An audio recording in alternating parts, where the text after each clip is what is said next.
Nawaitu shoma ghadin an adai fardhi syahr Ramadan hadis sanati lillahi ta'ala. Kebanyakan kita mungkin hanya menjaga puasa kita jangan sampai batal, tapi tidak berpikir bahwa puasanya nggak batal, tapi pahalanya malah rusak.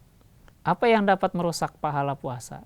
Yang pertama, kalau dia melakukan ghibah. Ghibah tuh ngomongin orang.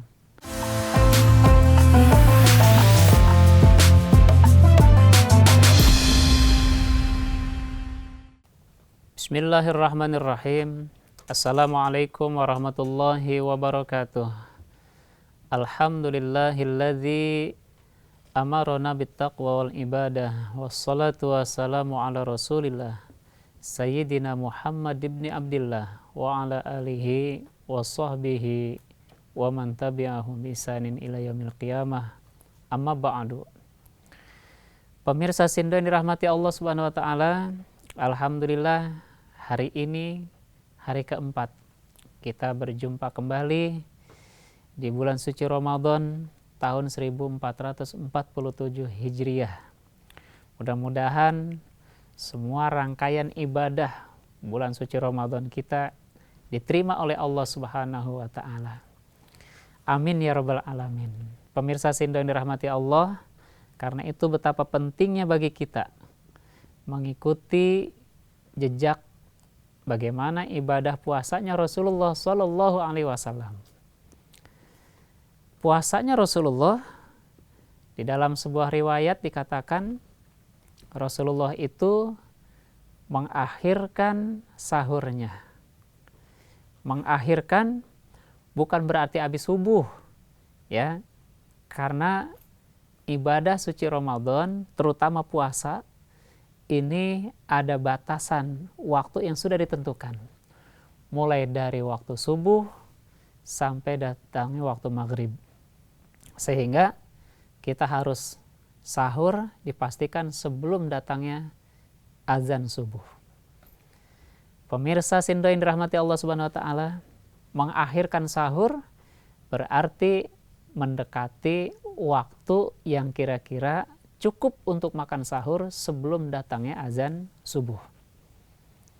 Yang kedua, Rasulullah itu pasti niat puasanya setiap malam.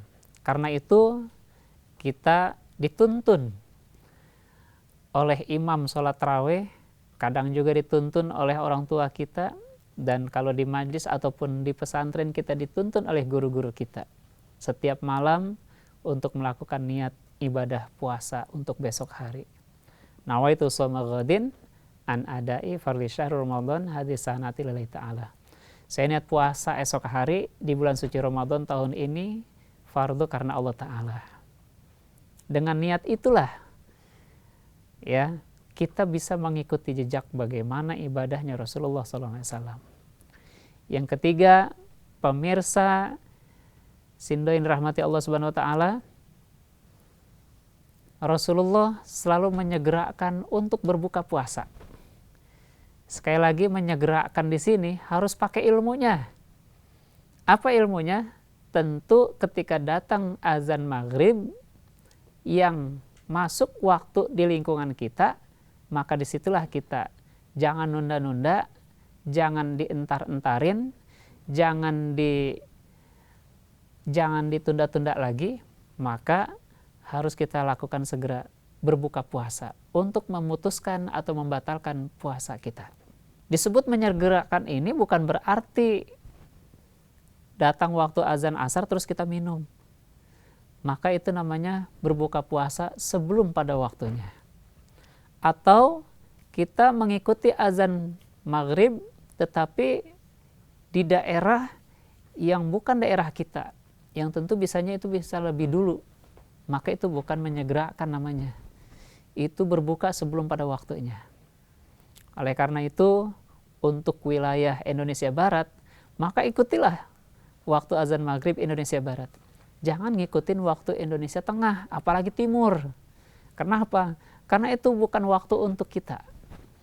Pemirsa Sindo yang dirahmati Allah Subhanahu wa taala, yang berikutnya, Rasulullah Shallallahu alaihi wasallam di dalam puasanya lebih banyak menjalankan ibadah-ibadah daripada menjalankan aktivitas yang lainnya. Karena itu bagi kita, perbanyaklah tilawah, zikir, dan lain sebagainya. Bukan berarti memperbanyak tilawah lalu mengurangi pekerjaan kita, tetapi tilawah tersebut ya kita baca ketika ada waktu senggang bagi kita, di mana ada waktu istirahat, maka manfaatkanlah untuk tilawah.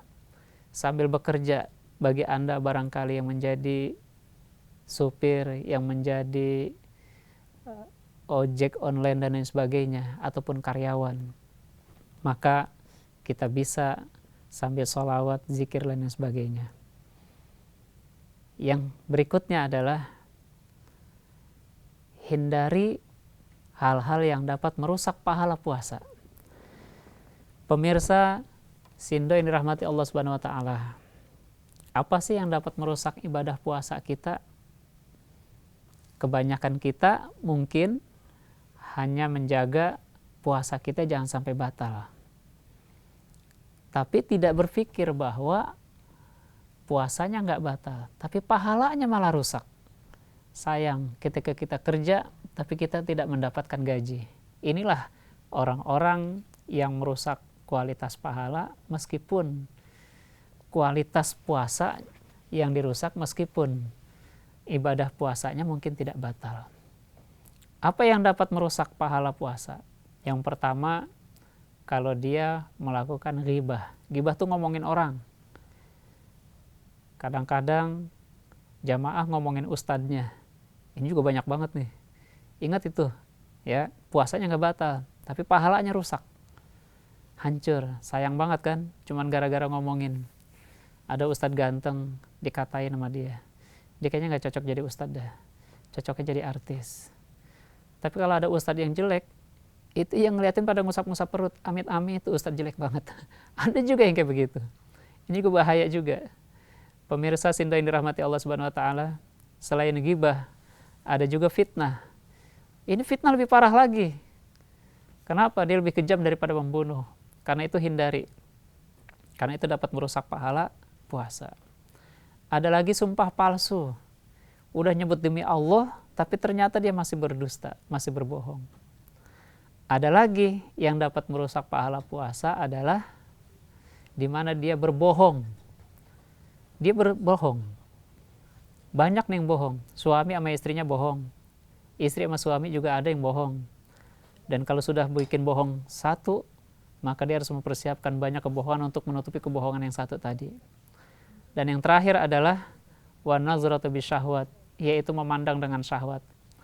Bagi kita yang suka pulang naik kendaraan, hati-hati tuh. Di depan ada yang menampakkan aurat, jangan diliatin baik, jangan diikutin baik. Lewatin, supaya auratnya nggak terus-menerus terlihat oleh kita. Semoga Allah memberikan kekuatan kepada kita zahir batin dengan hidayah dan taufiknya. Kita bisa menjaga kualitas ibadah puasa di bulan suci Ramadan ini. Amin ya rabbal alamin. Saya Madrun Jampang dari Dompet Du'afa mengucapkan selamat menunaikan ibadah puasa. Semoga Allah terima ibadah kita. Amin ya rabbal alamin. Assalamualaikum warahmatullahi wabarakatuh.